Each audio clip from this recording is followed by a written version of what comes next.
One of the hardest things we can ever cope with in our lives is loss.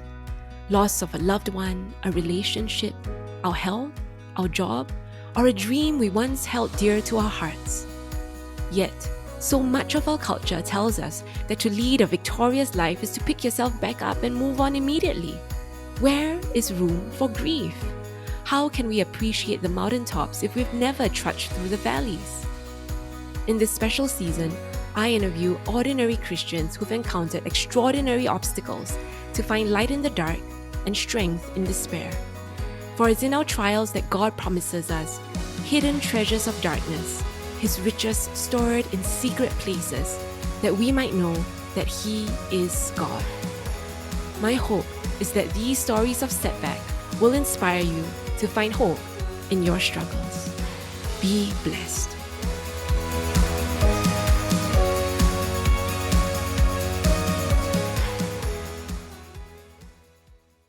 Why are you still sad about that? In our hurry up and move on culture, grieving well can be glossed over, especially if there are invisible griefs to the world.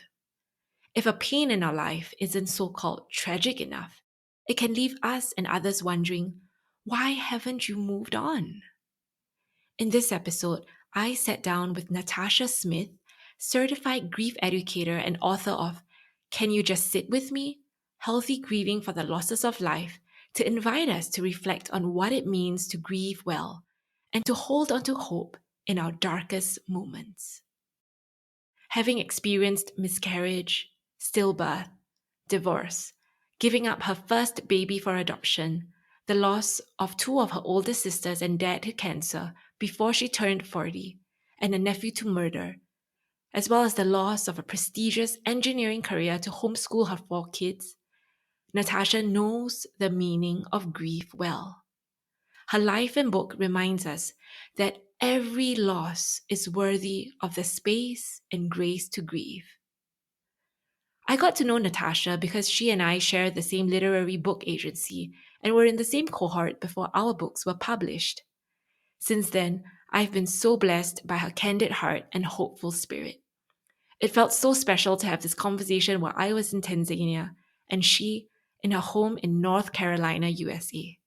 Natasha, welcome to Dream Brave and congrats on your new book, Black Woman Grieve. Thank you so much for the invitation. I am just so excited about our time together today. Indeed, and I'm excited about your new book, Black Woman Grieve.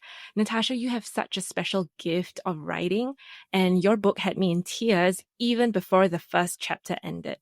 I love the title, Can You Just Sit With Me? Could you tell us a little bit about what inspired that? Yes, thank you so much for that question. Yeah, so again, so my story is I sat with grief for over 30 years, not knowing what to do with it, stuffing it, ignoring it, just hoping that it would go away. But we know that grief doesn't work that way. And so when 2020 came, we couldn't really hide from the things that were really going on on the inside of us. And so that's how Mm-hmm. it felt to me. Like when I saw what was happening in our world, you couldn't run from it. You would see death on TV because they were carting people off like in droves from nursing homes, hospitals. People were dying all around us. And Mm-hmm. so, what I was seeing around me in culture and globally, I was like, this is how I've been feeling on the inside. And I could no longer hold all the grief that I had been holding all those years. And so 2020 was also like a highly political climate that was going on. It was a political year, there was a lot of racial injustices going on as well. Mm-hmm. And so that's kind of where the title was birthed out of. It was birthed out of that season where no one was really listening to one another. Even in the Mm-hmm. church, it was so much divisiveness that was going on. And literally, that's what came to me like, can you just sit with me? Wow. Like, it was Wow. literally it was kind of a heart's cry that I feel like so Mm. many were experiencing during that time as well as myself. And so, really, literally, that's where the title came from.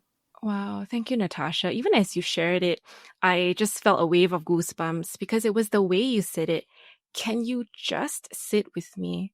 It's almost like a cry of desperation. And I think it suggests that our role as a human being next to someone hurting is not simply to try and fix someone or to ask invasive questions, but sometimes the best thing we can do for someone else is just to offer the gift of companionship and just to hold space for someone.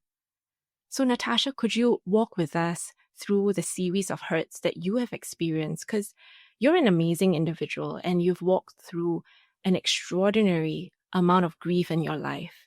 Could you just walk us through some of that and how that trajectory brought you to where you are today? Yes, thank you. So you kind of mentioned some of the losses that I experienced in kind of the introduction, but just kind of think about teenagers. Mm-hmm. This is typically the time when you are thinking about what school you're going to go to, like if you're going to go to college, what am I going to do with the rest of my life? Hanging out with friends. It should be a fun time.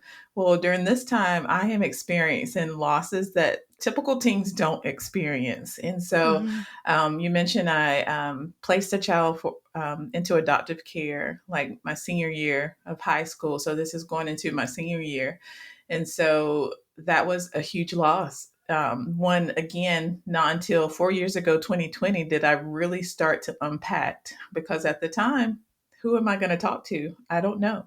I don't know who to talk to, where to share my grief, because on top of the grief, shame was also covering that. So, and so that's one of the losses, and then fast forward a couple of years into my college career, my oldest sister died at 32 of cancer.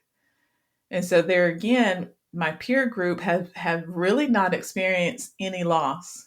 And so a lot of my grief journey has been one of stuffing it, trying to ignore it, push it to the side, and to keep trudging through. Okay, I have classes.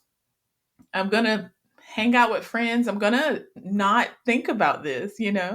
Almost, sometimes I like to say I tried to memory block a lot of it until 2020, because I didn't know what to do with it. I just didn't know. And it's that saying, you don't know what you don't know. I didn't know that there are resources. I didn't know that people cared, Right. enough to sit with me. I just didn't know it as a teenager. And then, to journey further, I experienced more loss. More loss came. So a succession of losses, loss after loss. And again, not until 2020 did I realize, like, okay, something has to be done with this grief. And so the journey toward healing kind of began only 4 years ago. Wow. Wow. Wow. Natasha, thank you for your courage in sharing about your succession of losses. I think something that I really appreciated about your book was that it shared about grief in a very multidimensional way. I know we all look at losing a loved one as like a very external, visible form of loss. But in your book, you talk a great deal about invisible grief. For example, I think the chapter where you shared your story about having to give away your newborn baby son and not being able to share that anyone until as recently as 4 years ago when you were invited to speak to a group of women. And it gave me pause for reflection that I think many of us don't recognize the impact of the weight of these invisible griefs that we carry in our lives. And so, one question that has been on my mind is for you, Natasha, what do you think people can do to recognize these invisible griefs? Because, like we mentioned, because it's invisible, so many of us just want to trudge through them. Yeah, I think providing opportunity and safe spaces. Again, for me, I really didn't know at the time, like, who was safe, and Mm-hmm. how can I reach out? What do I need to do? But I feel like we have this grand opportunity now in today's time to provide spaces and let people know that this place is safe, especially in the church. Whether it's creating small groups that invite the hard stories. because that's Mm. basically what happened for me in 2020, where when I plugged into a group, it wasn't a grief group, but it was a group at church that created this safe atmosphere that I began to share. I was able to share because I felt safe there. And so it's creating those spaces. Wow. Natasha, I think it takes a certain amount of risk and courage, in fact, to kind of want to Yeah. open up to a group. And I think not everybody might have the same kind of bravery that you had. Do you have advice for people who have carried shame for too long and are too afraid to open up in church? Because as you know, and you rightly mentioned in your book as well, that, there is a certain stigma in grief. And there is this kind of myth that goes around that says, you can't be a good Christian witness while grieving. And even I myself, I've struggled with that. I've struggled with sharing grief in church or Christian circles because I felt that, or unconsciously, that if I share my grief, it means that maybe my faith is not strong enough. And I remember, because as a missionary myself, having to make these cross-continental moves, there are a lot of invisible griefs through the journey. And I remember like 10 years ago when we moved to Africa to stay for a year, I remember sharing grief with another Christian woman. And she was not from my church. But a question she asked me was, why isn't your church sorting you out? And it kind of shocked me because I was like, wow, I was hoping to find a safe space in her. And I couldn't because the question that was posed to me, I felt like my responsibility was to have my church sort me out, so to speak. And so I think there's a lot of fear sometimes for Yeah. people to go to a Christian space and say, hi, I'm hurting, I'm grieving, can you help me? What are your thoughts around that? Yeah, absolutely. It does take an amount of bravery and an amount of risk. And for sure, because even during 2020, that time, my husband and our family moved to a different church. Mm-hmm. And so it was me, myself. I made that resolve. Like when I heard about this particular group, I said I was going to go all in. So I made that decision. I'm going to risk it this Wow. time because I needed to get it out. But what there were some indicators in that group that allowed me to realize that it was safe. Others were sharing and not just surface level things. They were really deep, hard things. And Wow. so it was an indicator like this is a safe place. And it was full of so much empathy and compassion. I truly believe, that it was just a godsend for me. Right. I like to say that if I hadn't been a part of that group, I wouldn't have been able to write the book Wow. because it helped allow to bring so much to the surface. And so, but as far as, for those who don't have the spaces, I've been really consciously thinking that because my story is that I sat with grief for 30 years. And so, I was thinking the other day, I wasn't alone. God was with me. And I think that's part of my testimony because I'm like, that I share the story, I had no place to go. I didn't know who I could turn to, but God was with me the entire time. And so that's just this part of my story to say it's okay if it's just me and God. If it's me and Jesus. Wow. Jesus alone is able to keep me. Wow. And so I came to that realization just recently to say, it can sound one way to say, I didn't have anyone. I didn't know. I didn't have a safe place to turn from a human, Mm-hmm. earthly perspective, but God was always with me. And so I feel like that is even a more of a depth to my story to help others who can't find a safe place of someone sitting face to face with them. They have a heavenly Father that is always sitting with them. Wow, wow, wow. That brings a lot of comfort, Natasha, because grief, I think, can be very isolating and lonely. And so the reminder that Yes. God Himself is actually with us. He is sitting with us. He's sitting through the grief with us. I think so often we think of God as someone who's very far away. But as we look in the Bible, as you rightly mentioned that as well in several chapters, that Jesus wept. Jesus wept for Lazarus. He was sad. He grieved. And I think you mentioned that. Is there over like 200 times in the Bible where that it talks about grief? Is that right? Yes. Yeah. And so it reminds me that grief is such an integral part of our journey. And yet I really enjoyed what you shared as well, that it's so important to take that step of faith. And you emphasize the word risk. It seems like one of the ingredients to grieve well, you're saying, is actually to have the courage to take the risk to share your grief with another safe person. And I think I extracted another gem, which was also that when you want to share your grief, like to kind of know if it's a safe space, kind of put yourself out there. But instead of just, just saying everything, I think you shared that you noticed that other people were sharing hard things and that there was an atmosphere of compassion and empathy. And so perhaps, we can also ask the Lord for wisdom to help us seek out those spaces or people who can provide that space for us. Yes, I love that so much. Yeah, absolutely.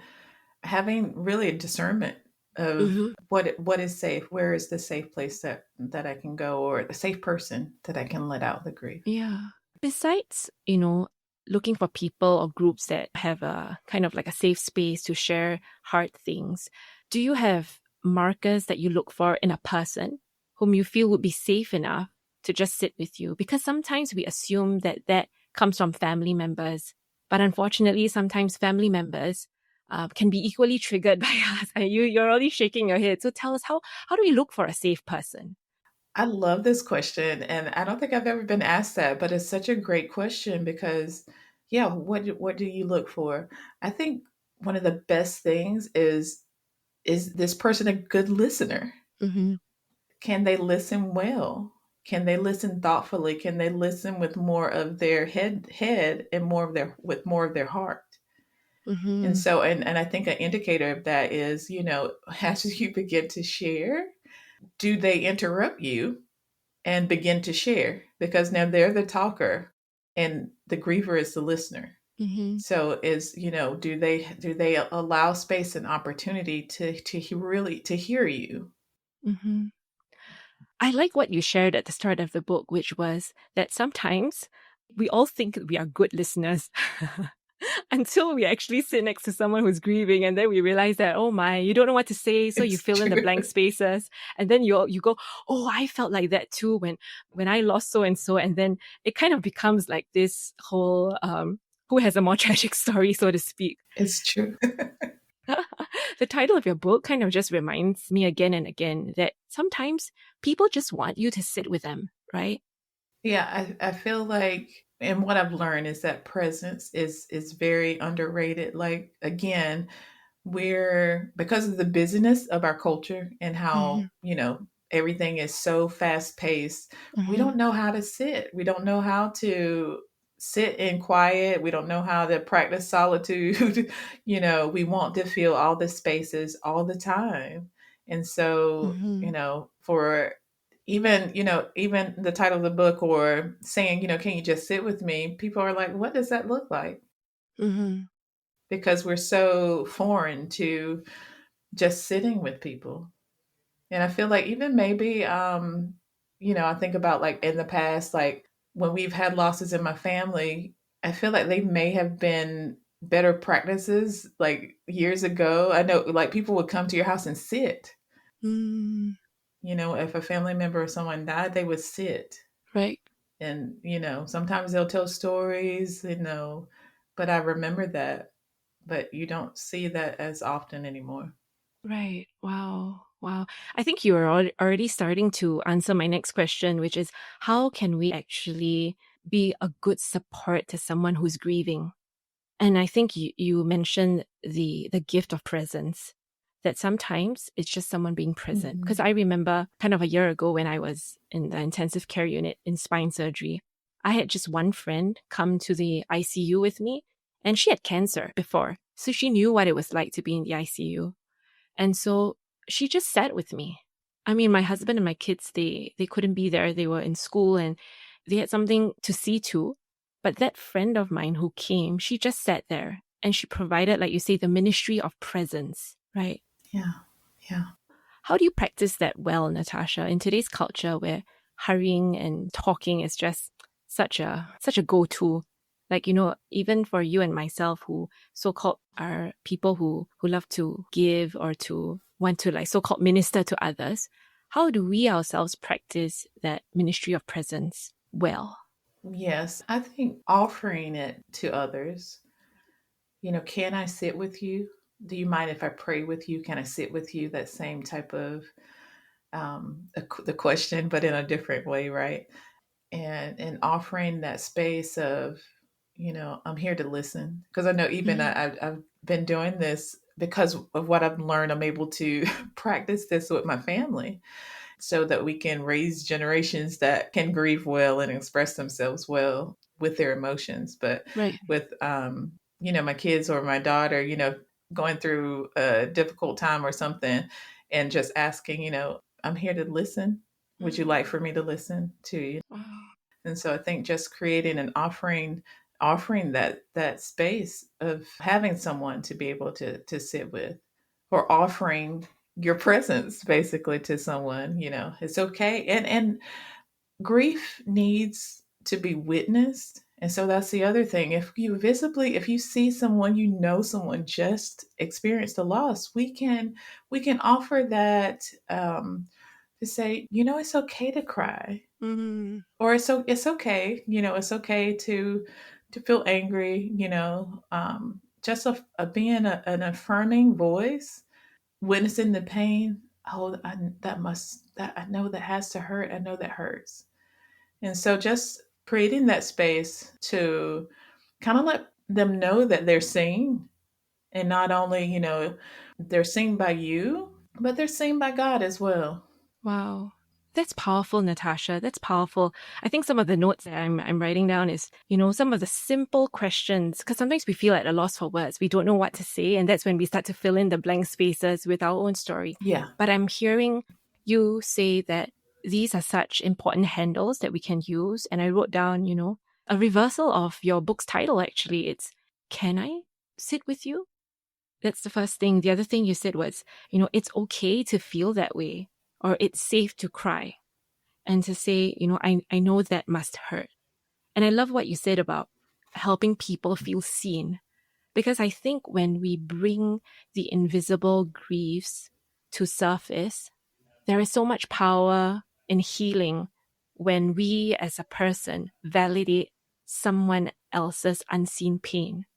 When the unseen becomes seen, I think that's where the healing occurs. Yes. So thank you for sharing that, for making sure we help others feel seen. Yes. And I think we cannot do this unless we remove the stigma of grief. And this is the part of the book which I loved when you shared about the stigma of grief, because I think as Christians, we always talk about the victorious Christian life, about overcoming and Yeah. being well in the Lord. Hmm. And I think there's this myth that you cannot be a good Christian while grieving. But in your book, I love this story of Naomi and Ruth.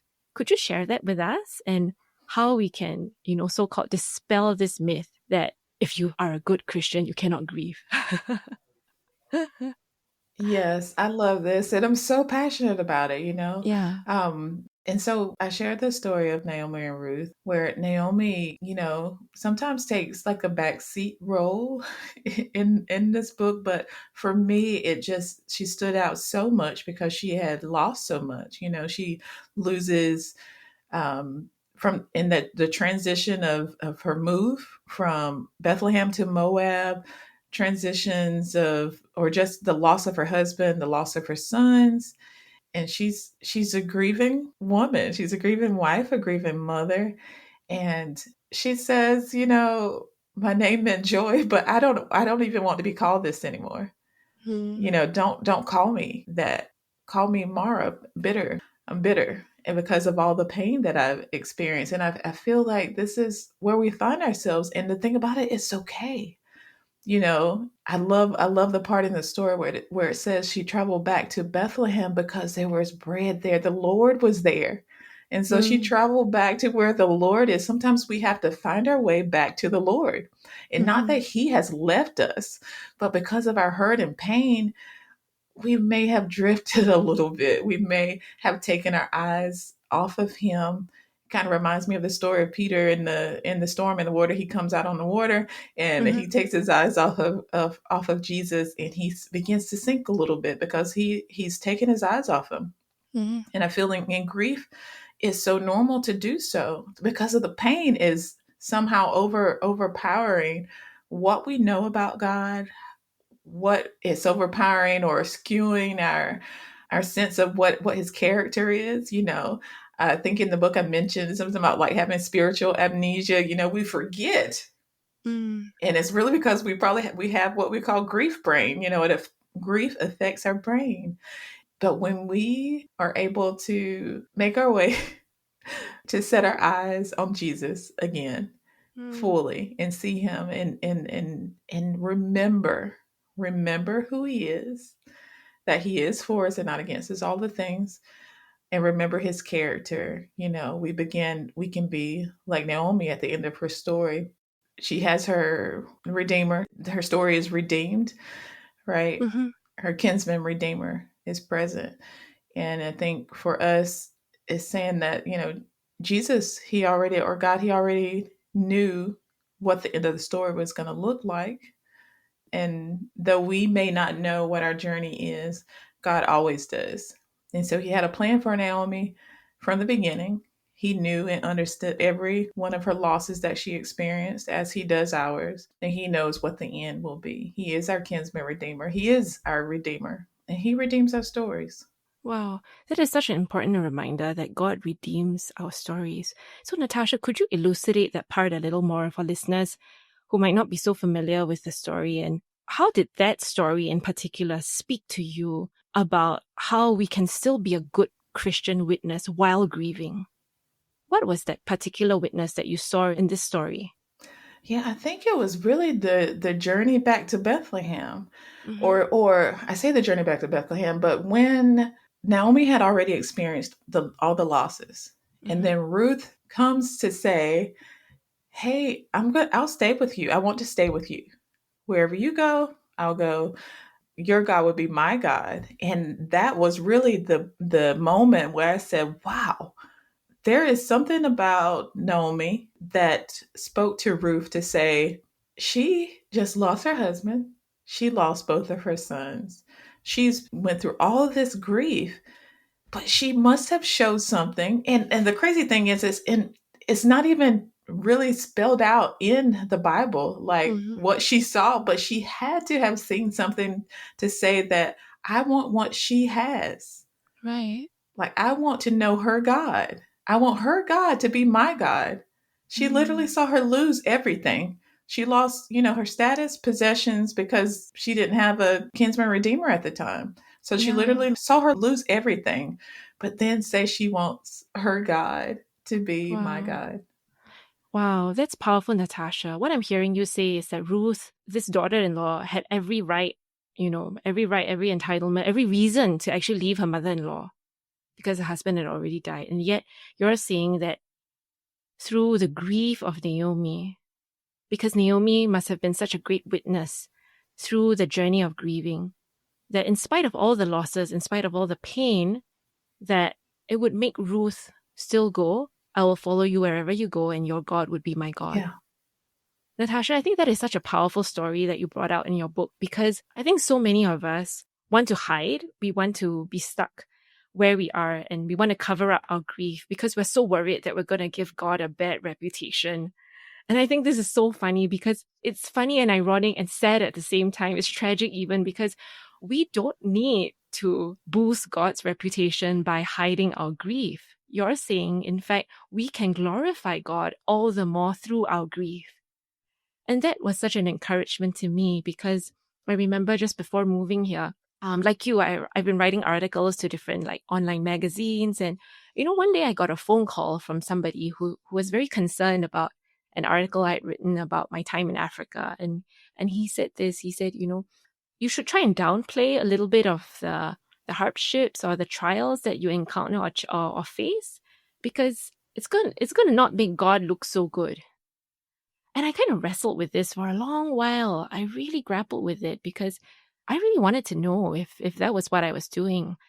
And I remember when I shared this with some close friends or even people who are following me on my social media and all that, the feedback was the opposite. So much of the feedback was that they resonated with the challenges and the trials.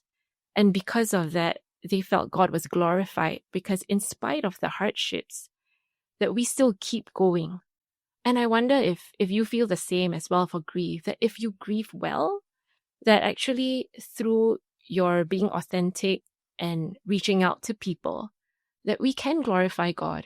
What are your thoughts on that? Yes, I love that so much, because that's exactly what I've found as well. When I Mm. feel like, it's our testimony. We're overcome by the blood of the Lamb and the word of our testimony. It's the testimony that say, this is hard, this hurts, this is bad situation, all the things. Yet God, He is still my hope.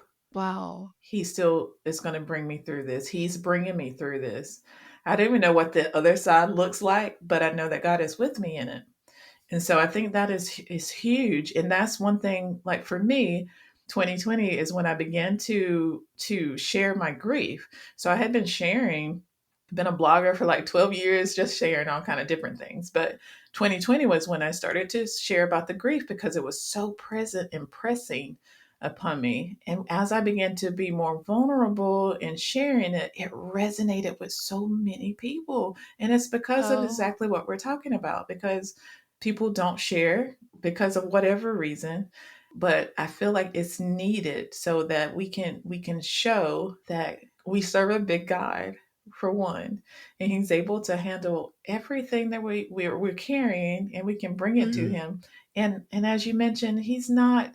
It's not about His reputation from a standpoint, like we're not hurting His witness. It's Yeah. like, oh my gosh.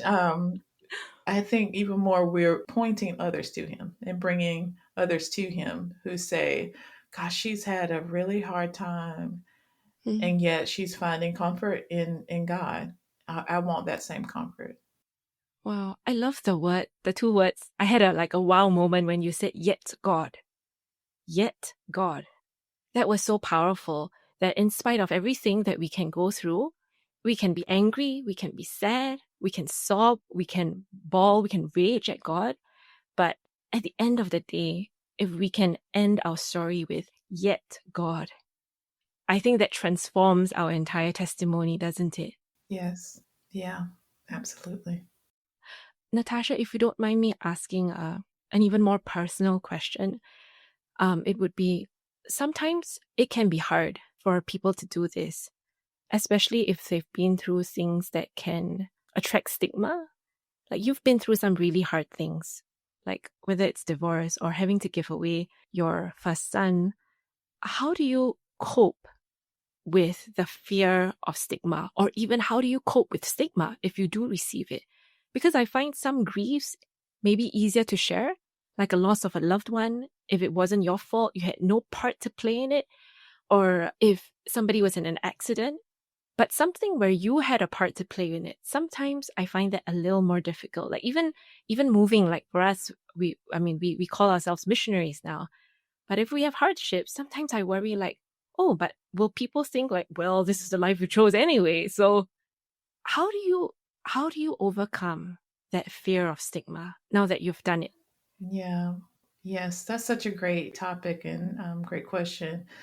It comes, I think, with awareness, being self aware, and just knowing that that type of grief, which is a disenfranchised grief, what I kind of talk about in the invisible grief chapter of my book, where grievers aren't afforded, or culture deems the loss unworthy to be grieved because it was a decision made on the part of the griever, right?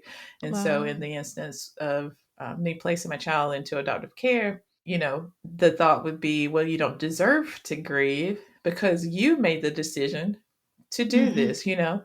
But the thing is, I go back to my little saying, slogan, whatever you want to call it: every loss deserves the grace and space to grieve.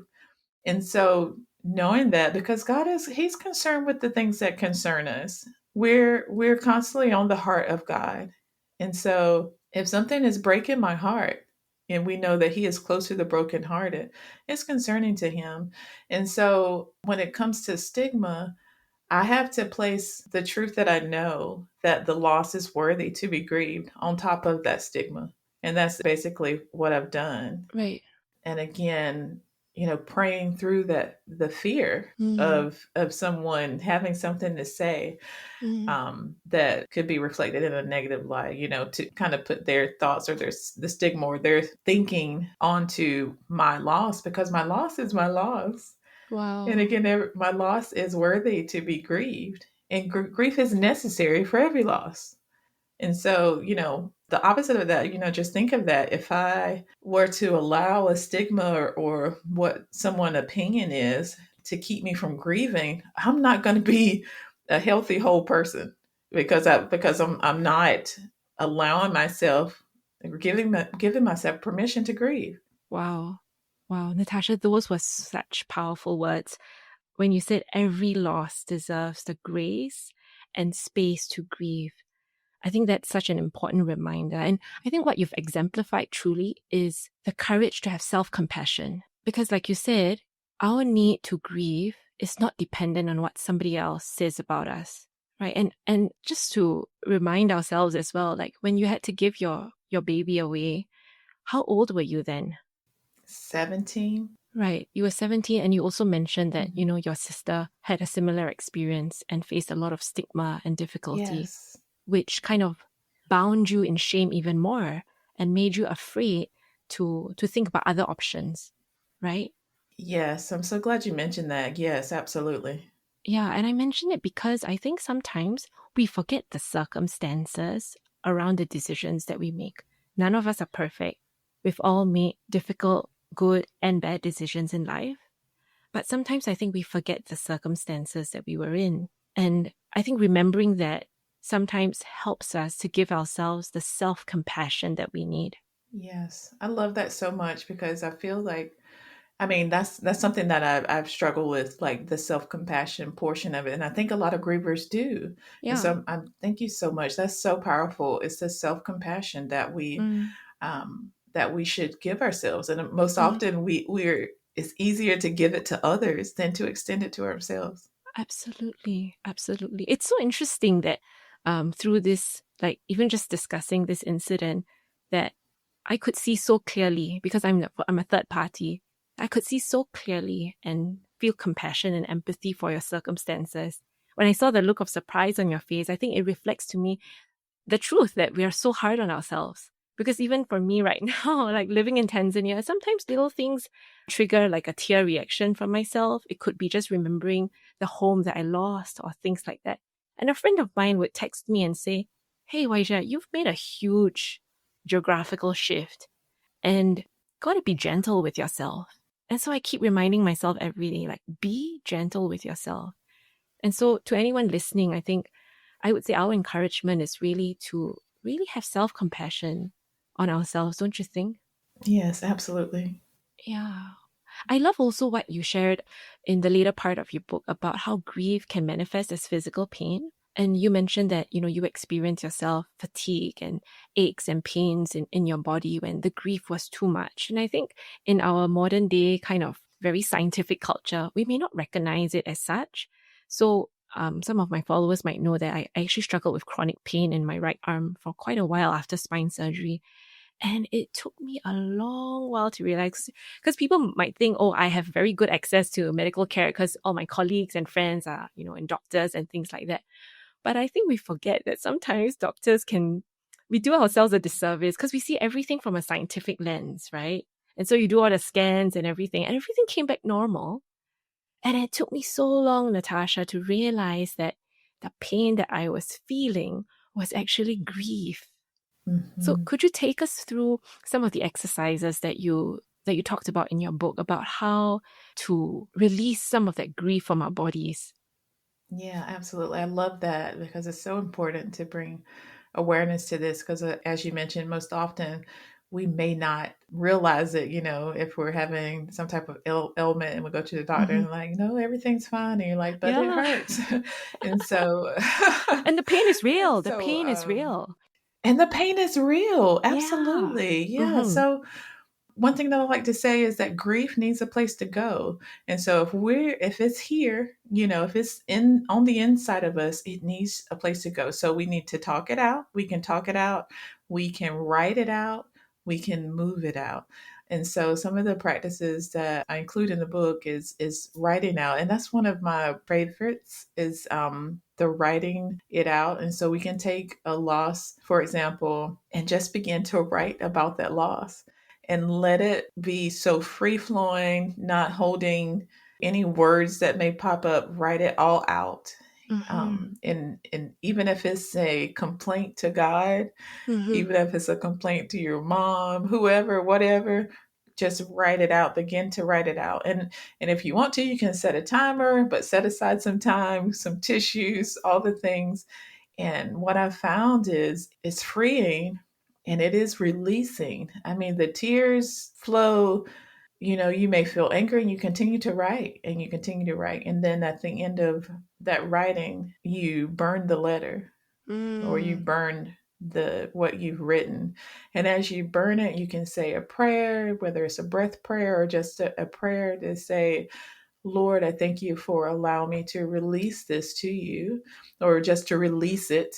And then as it's released, I pray that you would just fill me up with your presence and your love and your hope and your comfort.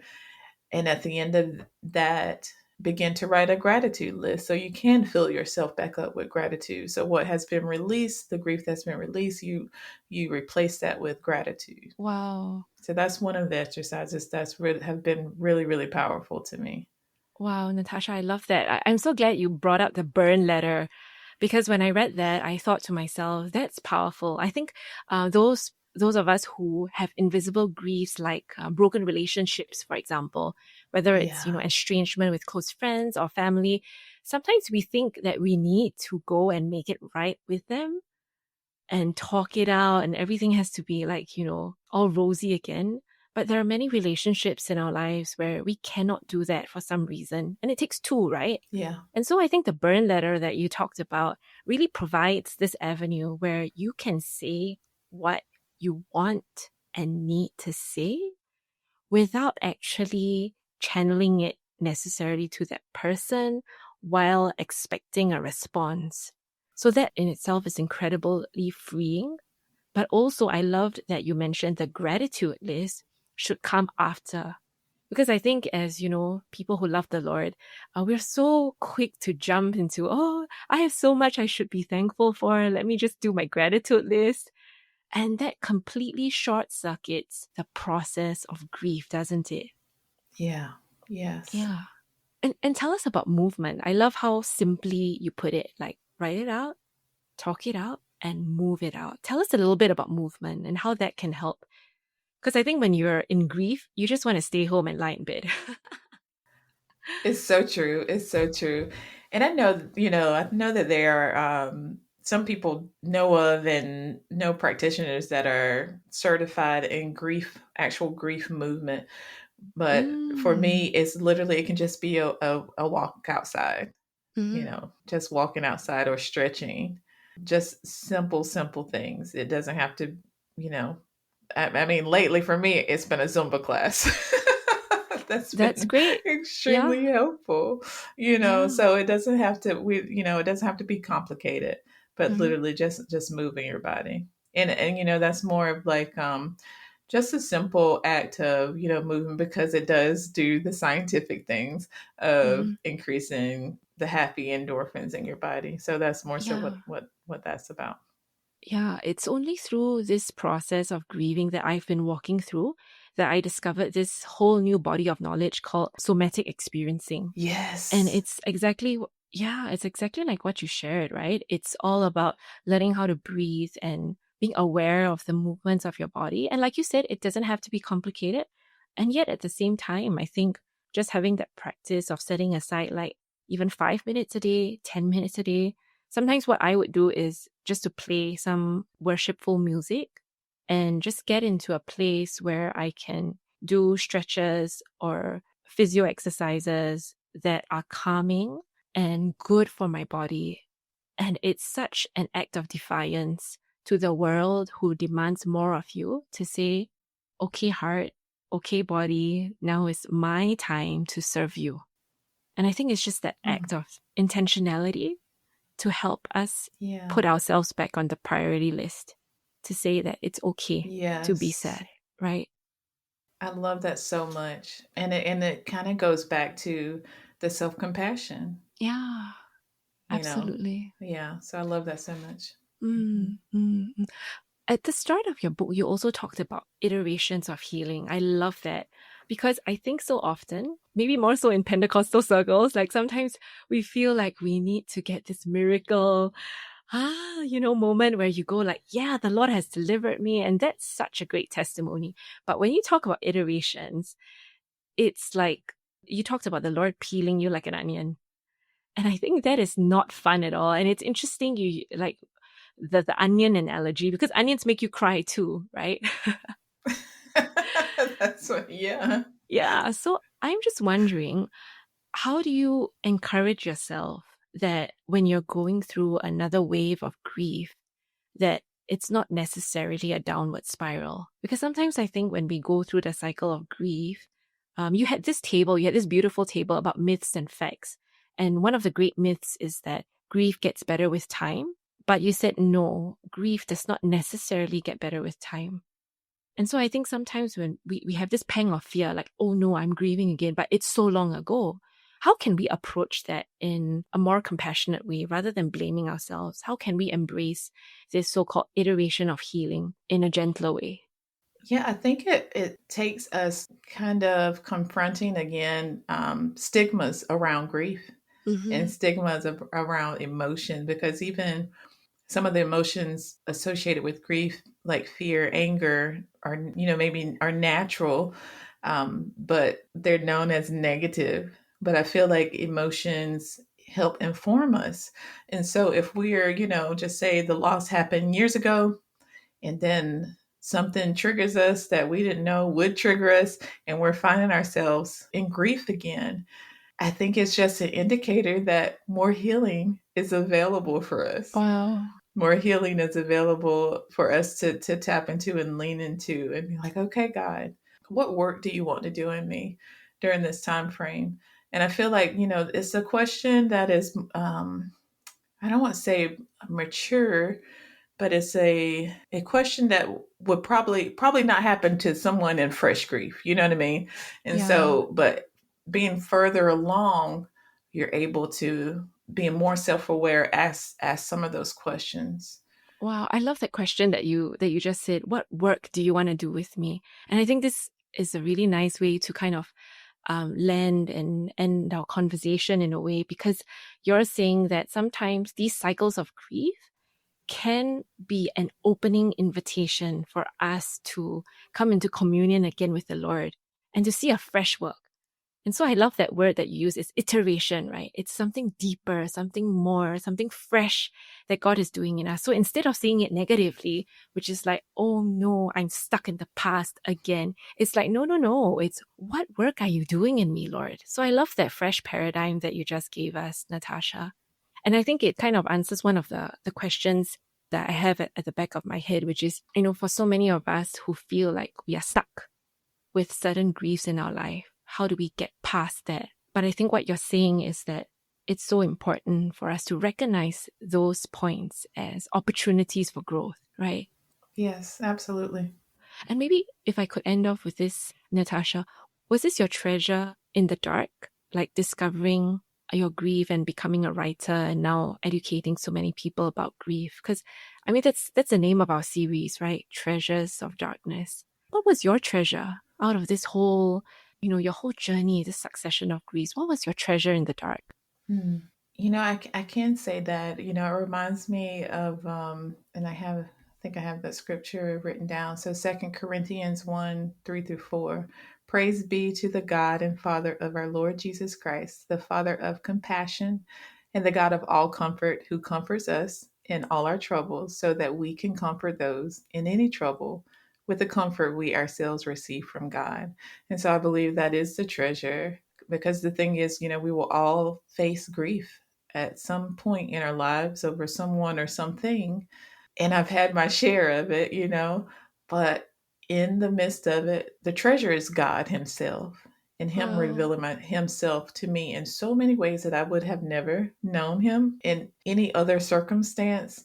But to know Him the way that I know Him, and to be able to give what I've learned of Him to others by way of the comfort that He's given me. So I think that is definitely the treasure that I found in the dark. Wow. That is beautiful, Natasha. Wow. And with that, I think it's such an encouragement to those of us who are listening who might be struggling with grief or pain of any sort, that God has a plan to reveal Himself in the deepest ways possible through our grief.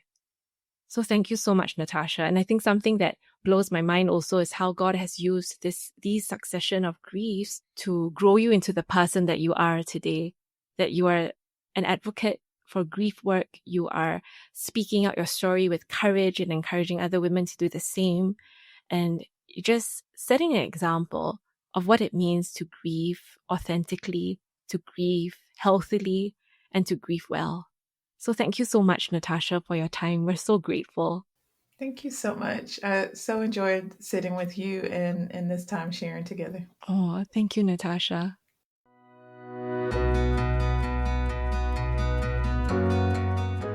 Friend, I hope this conversation blessed you. If you know an ordinary Christian with extraordinary faith whom you'd love to hear me interview, or if that person's you, please let me know. Just drop me a note at hello@kitedreams.org. Be blessed.